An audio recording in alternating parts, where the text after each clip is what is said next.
Assalamualaikum warahmatullahi wabarakatuh. Salam bahagia selalu buat sahabat channel Misteri Goib. Mari kita simak dan mulai ceritanya. Pada malam yang kelam, di sebuah kediaman di Jakarta, sebuah kejadian yang belum terpecahkan mengguncang seluruh negeri. Hari itu, pada 27 Januari 2008, mantan Presiden Indonesia, Soeharto, dikabarkan meninggal dunia. Namun, kematian Soeharto yang tampaknya biasa ini justru menyisakan lebih banyak pertanyaan daripada jawaban. Soeharto, yang dikenal dengan panjangnya masa pemerintahannya selama lebih dari 30 tahun, selalu dikelilingi oleh aura misteri dan spekulasi. Banyak yang menganggapnya sebagai sosok yang tak tergoyahkan, tetapi ada yang meyakini bahwa di balik kematiannya, terdapat konspirasi yang lebih dalam.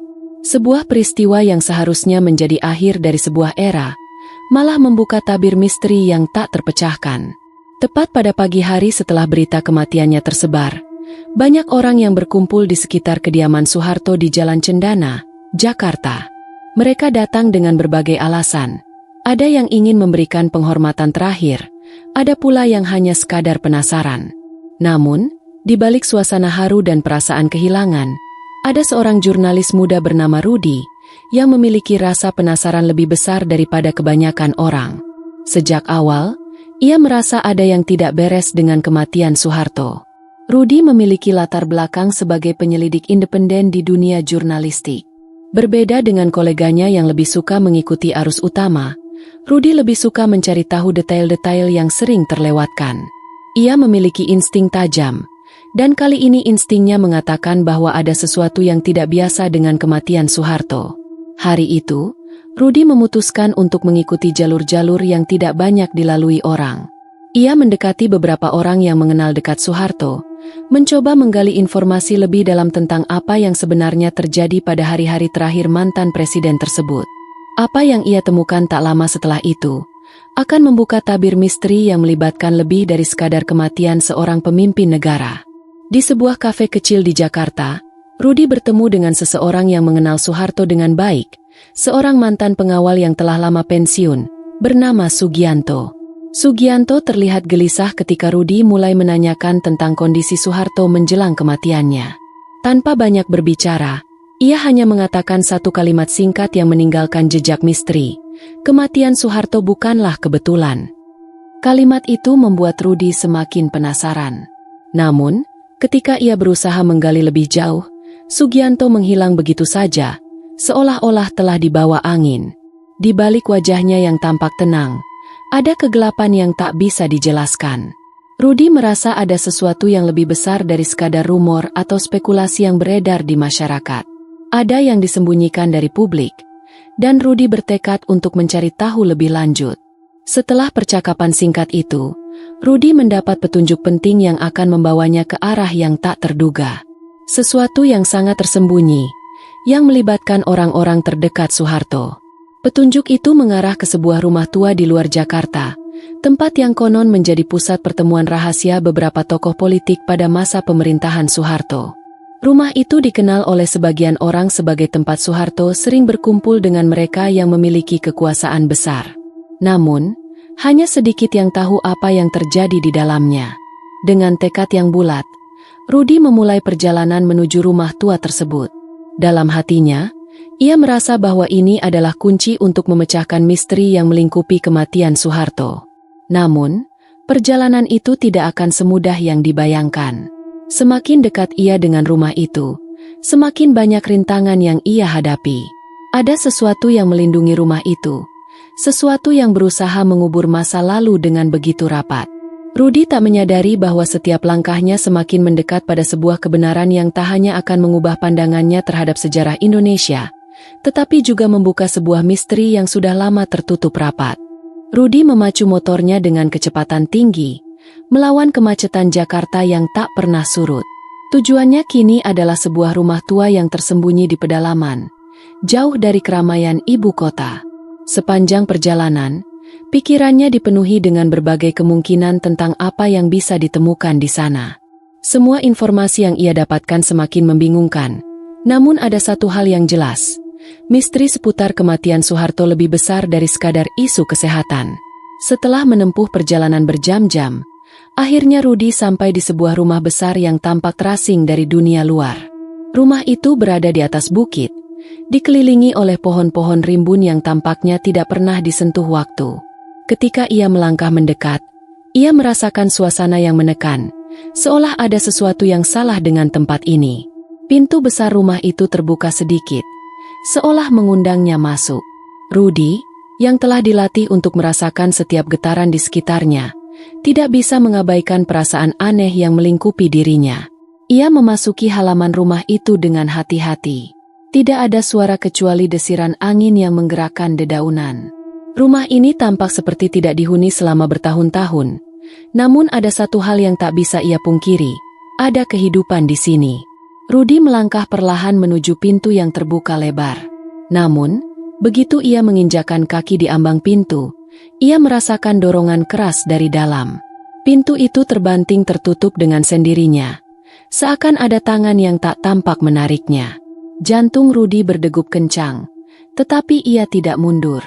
Dalam hati, ia merasa bahwa ini adalah bagian dari pencarian yang lebih besar. Dengan cemas, ia mengetuk pintu itu, tetapi tak ada jawaban. Tiba-tiba, suara langkah kaki terdengar dari dalam. Seorang pria tua dengan wajah keriput dan rambut putih muncul di hadapannya. Matanya tampak tajam dan penuh perhitungan, seolah ia sudah tahu siapa yang akan datang. "Rudi, bukan?" ujar pria itu dengan suara serak. Rudi terkejut mendengar namanya disebut. "Anda tahu siapa saya?" Pria itu tersenyum samar, tetapi ada kegelapan di balik senyumnya. "Saya tahu lebih banyak dari yang kau kira." Tanpa memberikan kesempatan untuk berbicara lebih lanjut, pria tua itu mengajak Rudi masuk ke dalam rumah. Begitu memasuki rumah itu, suasana langsung berubah menjadi semakin mencekam. Dinding-dindingnya dipenuhi foto-foto lama. Sebagian besar menampilkan Soeharto bersama berbagai tokoh besar Indonesia. Namun, ada satu hal yang aneh. Foto-foto itu tampak seolah diambil pada saat-saat tertentu yang sangat intim, bahkan bisa dibilang rahasia. Di sudut ruang tamu, ada sebuah meja panjang dengan sejumlah tumpukan berkas yang tampaknya sudah usang. Namun Rudi bisa merasakan ada sesuatu yang sangat penting di sana. Pria tua itu duduk di kursi kayu usang dan menatap Rudi dengan tajam. "Apa yang kau cari?" tanyanya dengan suara berat. Rudi tak tahu harus mulai dari mana, tetapi ia memutuskan untuk langsung menanyakan hal yang selama ini mengganggunya. "Saya ingin tahu tentang Soeharto. Tentang kematiannya. Semua orang bilang itu hanya masalah kesehatan, tapi saya rasa ada sesuatu yang lebih dari itu. Ada konspirasi, bukan?" Pria itu terdiam sejenak, seolah sedang mempertimbangkan jawabannya. "Konspirasi? Ya, kau bisa menyebutnya begitu. Tapi yang lebih penting adalah apa yang tak kau ketahui. Ada banyak orang yang ingin Soeharto jatuh, dan mereka akan melakukan apa saja untuk mewujudkannya." Rudi merasa ada yang tidak beres. Tapi, apa hubungannya dengan kematiannya? Pria itu bangkit dari kursinya, kemudian berjalan menuju meja berkas yang penuh dokumen. Dengan tangan gemetar, ia membuka salah satu berkas yang tampak lebih tua dari yang lain. "Inilah yang sebenarnya terjadi," katanya sambil mengulurkan berkas itu kepada Rudi. Rudi mengambilnya dengan hati-hati. Dalam berkas itu, ia menemukan dokumen-dokumen yang merinci pertemuan-pertemuan rahasia yang melibatkan Soeharto dan sejumlah tokoh politik yang sudah lama dikenal. Beberapa nama yang tercantum di sana sudah tak asing lagi, tetapi ada beberapa nama baru yang belum pernah ia dengar sebelumnya. Nama-nama itu ternyata memiliki kaitan dengan organisasi internasional yang selama ini beroperasi di luar negeri, dan beberapa di antaranya diketahui memiliki kepentingan besar terhadap kestabilan politik Indonesia. Saat Rudi membaca lebih lanjut, ia menyadari bahwa ada sebuah rencana yang lebih besar di balik kematian Soeharto. Kematian tersebut bukanlah kebetulan atau akibat dari usia tua. Ini adalah bagian dari sebuah permainan politik yang rumit, di mana beberapa pihak berusaha untuk menguasai Indonesia dengan cara yang tak terduga. Rudi menggigit bibirnya. "Apa maksud Anda dengan semua ini?" Pria itu menatapnya dalam-dalam. "Maksudku, Soeharto tidak meninggal begitu saja.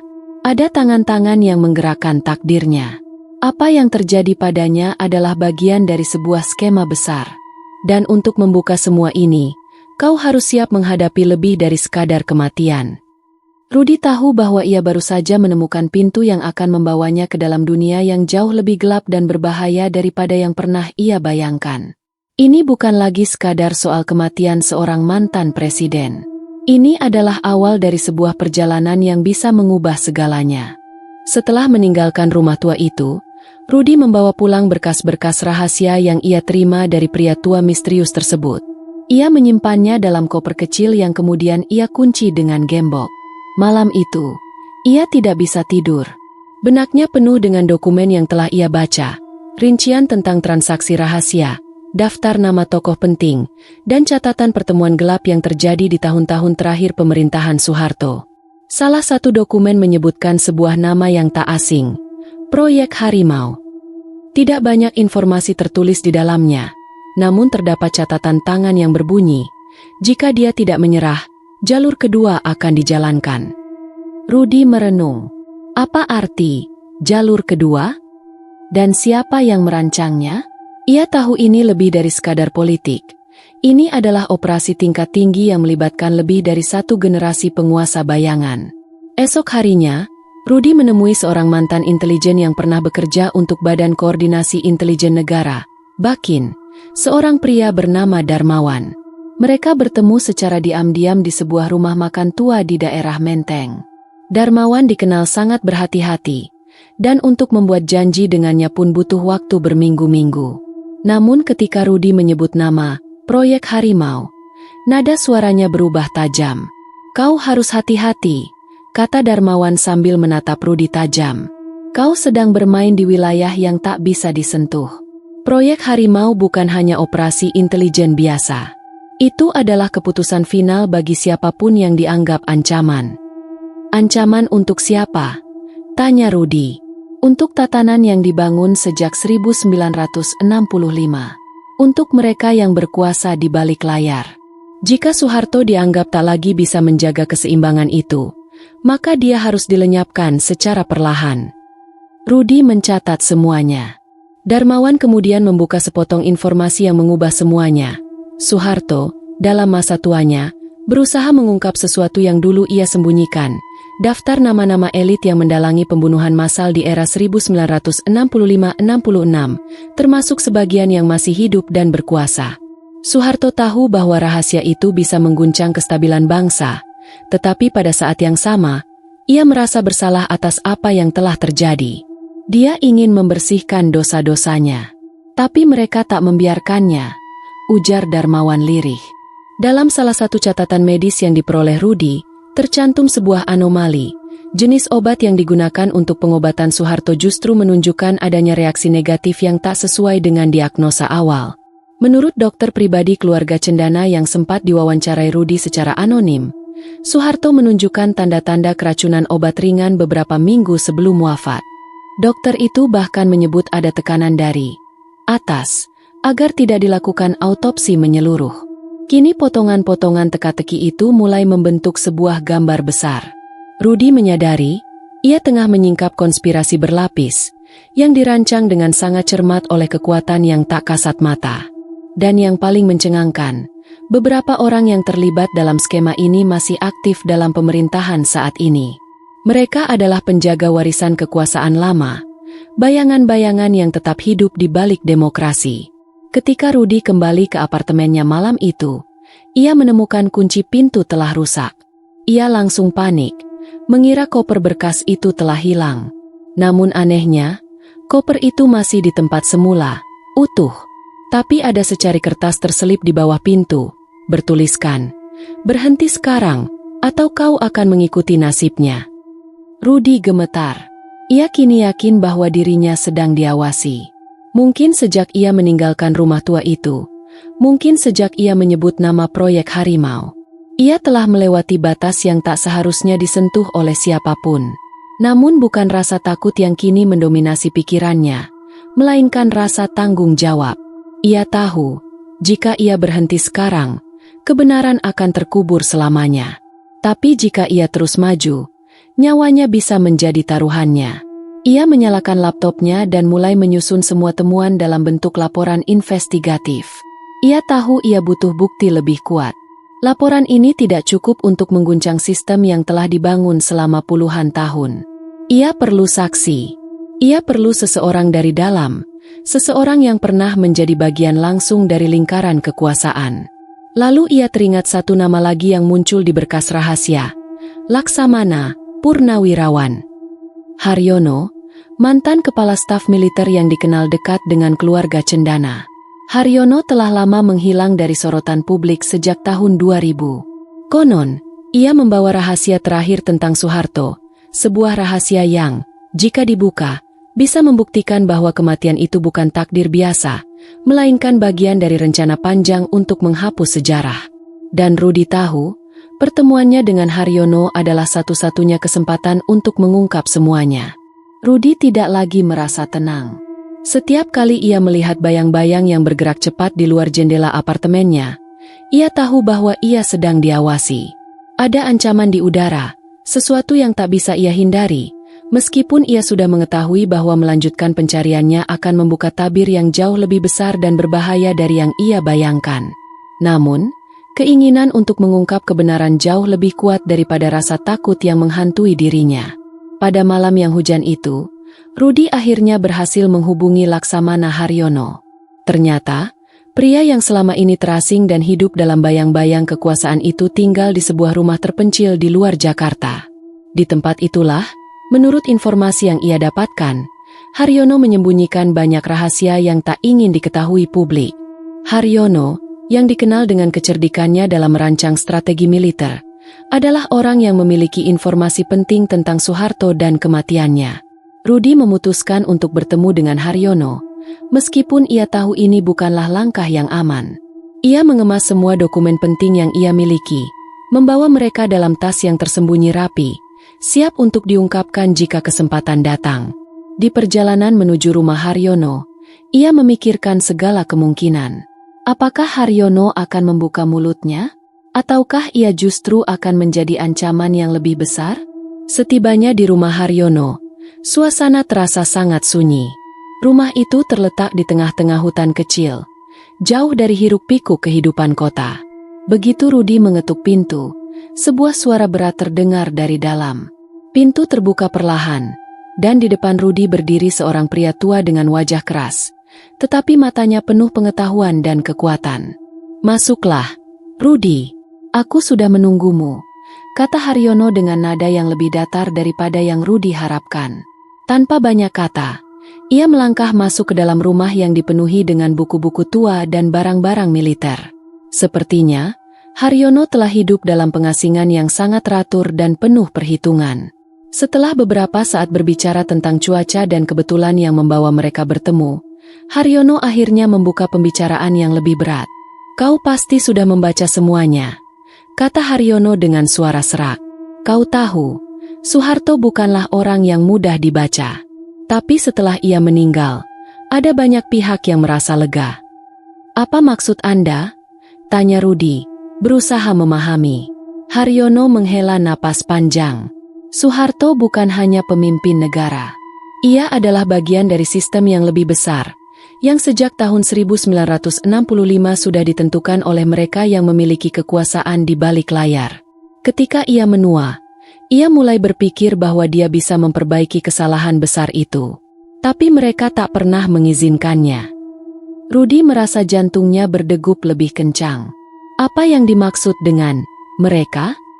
Siapa yang mereka itu? Haryono menatap Rudi dalam-dalam, seolah memutuskan apakah ia akan memberitahu kebenaran yang sesungguhnya. Akhirnya, ia berkata, "Mereka adalah kekuatan yang menggerakkan dunia di balik layar.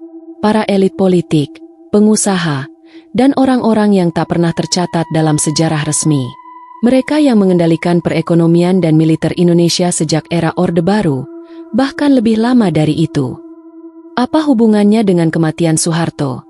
tanya Rudi dengan penuh rasa ingin tahu.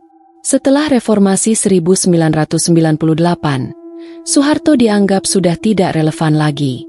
Ia mulai terbebani oleh masalah kesehatan dan kebijakan yang semakin tak populer.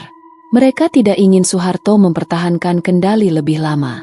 Semua pertemuan rahasia yang terjadi setelah ia mundur dari jabatannya adalah upaya untuk menggulingkan beberapa kebijakan yang masih dipertahankan Soeharto. Kematian Soeharto adalah cara bagi mereka untuk mengakhiri masa transisinya tanpa menimbulkan terlalu banyak kerusakan. Itu adalah keputusan bersama. Haryono berhenti sejenak, menatap Rudi dengan tatapan yang berat. Namun ada satu hal yang tak bisa mereka kontrol, kesalahan Soeharto sendiri. Kesalahan apa? Rudi hampir tidak bisa menahan rasa penasaran yang membara. Haryono menggelengkan kepala. Soeharto mulai membuka kembali kotak Pandora yang sudah lama disegel. Ia ingin mengungkap siapa saja yang terlibat dalam pembantaian 1965-66. Ia menulis semuanya dalam sebuah buku yang disiapkan untuk diterbitkan, dan bahkan sempat berbicara kepada beberapa tokoh senior di luar negeri. Itu adalah langkah yang bisa meruntuhkan segalanya. Tapi kenapa mereka membiarkan dia hidup sampai 2008? Tanya Rudi, mencoba menyusun logika dari semua informasi yang baru ia dapatkan. Karena mereka ingin mengendalikan waktunya. Mereka ingin memastikan bahwa Soeharto tak bisa membongkar semuanya. Tapi pada akhirnya, setelah keterangan dari beberapa saksi kunci, mereka tahu bahwa Soeharto sudah tak bisa lagi disembuhkan, baik secara fisik maupun mental. Jadi, mereka memilih untuk mengakhiri semuanya dengan cepat, tapi dengan cara yang bisa membiarkan mereka mengatur narasi kematiannya. Rudi merasa dunia seakan berputar di sekitarnya. Kematian Soeharto bukanlah hanya soal penyakit atau usia tua. Itu adalah bagian dari permainan politik yang jauh lebih besar, yang mencakup sejarah Indonesia yang selama ini disembunyikan dari pandangan publik. Ada orang-orang yang tidak ingin kebenaran itu terungkap, dan mereka berusaha mengatur ulang cerita yang sudah terlalu lama dikendalikan oleh Soeharto. Lalu, apa yang harus saya lakukan sekarang?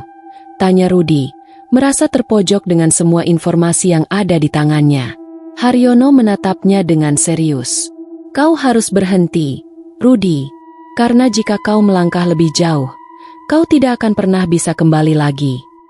Namun, meskipun peringatan itu jelas terdengar, Rudi tahu satu hal, perjalanan ini harus dilanjutkan. Jika kebenaran itu tertutup begitu saja, maka semua yang sudah ia usahakan akan sia-sia. Ia harus menyingkap tabir yang telah begitu lama mengaburkan sejarah Indonesia, dan mungkin, justru melalui kematian Soeharto, ia bisa membuka pintu bagi masa depan yang lebih terang.